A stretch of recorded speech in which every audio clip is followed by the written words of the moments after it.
Where is God? Have we killed God? Our lack of connection with the divine is more evident today than it has ever been. Now, I believe there are different factors as to our lack of belief and connection with the divine, which has all led to the demise of man today. We were once conquerors of worlds, and now, as we step foot outside of our house, anxiety hits us straight away. As we look at figures from the past, great men of the past, God-men, they didn't let fear overcome them. They bent fate to their own will. They conquered worlds. They set out to accomplish what they had set in mind. And with man today, we've fallen so greatly, lost our connection with God, and now we have to be the bridge to the next Ubermensch. Because we're so weak today, we need to set this up for our kids and our grandkids. We are to be the bridge for the Ubermensch to come. For some people, and I'll extend that to a lot of people, seem to misunderstand Nietzsche and believe that he was just a nihilist. Due to the fall of Christianity and that in which it preaches, it leads man to be quite meek, especially man today or the last few hundred years, let's say. And his nihilism didn't lead to just, plain old nihilism to stop there. It was to get rid of the beliefs of Christianity and, this Christian society we grew up in, to create gods amongst men, for us to be gods, to create a better world for us and our forebears. It was to be rid of these beliefs, such as turn the other cheek and to, welcome anyone and everyone, when it's actually harmed us and, supposedly doing more good for us. For if we look at Christianity, for example, it's always striving for something which isn't here in the present, in the physical. It's something beyond that, which, yes, there are good points to it, but, we are here in the physical and it's present. We must do something now rather than keep striving for something which we cannot reach yet. This is why we must conquer our minds first. We have to conquer oneself to then be able to propel onwards. Because today, or not even just today, if we're not able to conquer ourselves, how can we conquer what's around us? How can we go on to conquer people and to influence others? We must conquer ourselves first. We must see the light in fear. That in which we fear, we must go towards and conquer this fear. If we take Alexander the Great, for example, having fear wasn't in his dictionary. He could not accept fear and he would not accept fear. He saw light in dark places and always challenged himself and his comrades to conquer what they must conquer. But before that, they must conquer themselves. And he quite literally epitomised the definition of the Superman, the Ubermensch, the Oberman. For man should not go in on himself. He has so much to conquer, limitless possibilities. We cannot just sit here, being idle and not doing nothing with our lives.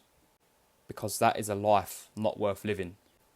Many people today would rather live a comfortable lie rather than a harsh truth. And not everyone is destined to be able to take in the truths which come to fruit for them. Some people, that just isn't in their fate. They can't accept that. Hence why they end up living a comfortable lie and they make nothing of their lives. The divine is everywhere to be seen, everywhere to connect with, and those that are very atheist or hyper atheists, they believe that there is no God, there's meaning to nothing, but the meaning to God and everything is all round for us to see. You yourself are something of the divine. You are of, let's say, God or the God's image. How can that be? How can you believe that there's nothing beyond that? That's why if we were to look at nihilism, I don't believe it's just the end if you use it correctly. You break down what's currently there, which isn't working, the belief that there is no meaning, to then create the meaning to find the divine, the gods, or God, for whichever way you look at it. That then therefore creates purpose for man and for yourself. We must also analyse the nihilism which Nietzsche used, and people believe that Nietzsche was just a nihilist full stop, when that is completely wrong. He used nihilism to be rid of the Christian morality, which not just he grew up with, but the society in which we obviously know today in the last few hundred years was caked in this Christian morality, this meekness, and he used nihilism to strip away this Christian morality to then find a purpose purpose of life away from the Christian values. And this nihilism led to him creating and finding the Superman, the Übermensch. And this ideology is something of a divine right, a divine purpose, something more divine. And by using the nihilism to strip away the current life, it led to him finding purpose through the divine. And obviously he will have his own views on it, as Nietzsche is hard enough to understand anyway. But this nihilism led to a greater purpose for his life and for others to follow.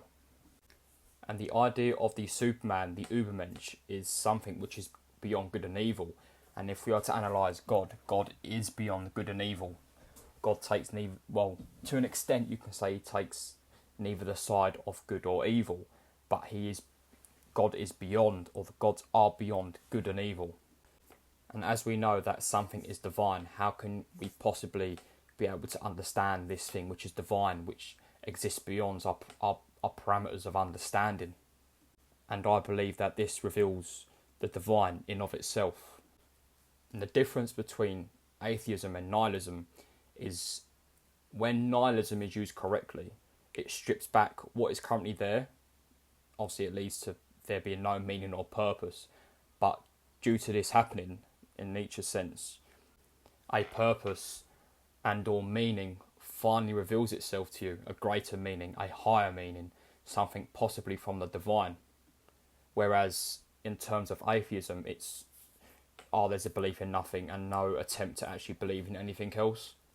That's why if nihilism is used correctly, such as in the Nietzschean sense, something comes after that, something far greater, something to take away from the current decadence.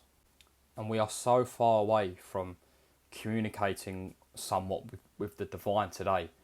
We are too much in the physical, as much as the physical is a good thing, because I believe we're better off living for the here and the now, as well as some sort of idea for what comes after, but not too much of an idea from the Christian perspective of wanting, viewing and wanting to go to heaven rather than living for something now. But our spirit today is wavering. It's becoming weaker, mocking the divine and not increasing our spirituality, let's say, as corny as that may sound. Because we are also at fault for the decline in our spirit, as well as external factors. We ultimately have declined our own spirits, the white, noble spirit, the Aryan divinity. Only we can save ourselves. So, are the gods dead? Have we killed God? Well, the simple answer is absolutely not. The divine is there for us to harness it. Of course, only for mortal purposes. And as we know of God-men, they exist for a reason.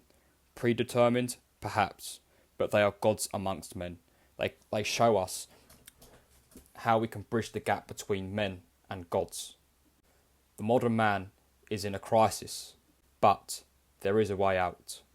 For we didn't conquer our minds and worlds just for us to be sitting here trying to live a comfortable life with no meaning or purpose, to directly spit at the gods in the face. For the gods are not just myths. They are myths that are real. They are physical. They are spiritual. They are within. We are descendants of the gods. The gods are all round, or God, the divine, is all around. For all of us have different fates bestowed upon us. For some will bend fate to their own will.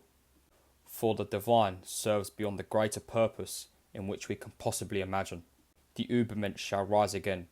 We shall be a bridge to the next Übermensch. For the modern man needs a spiritual awakening more than we have ever seen before.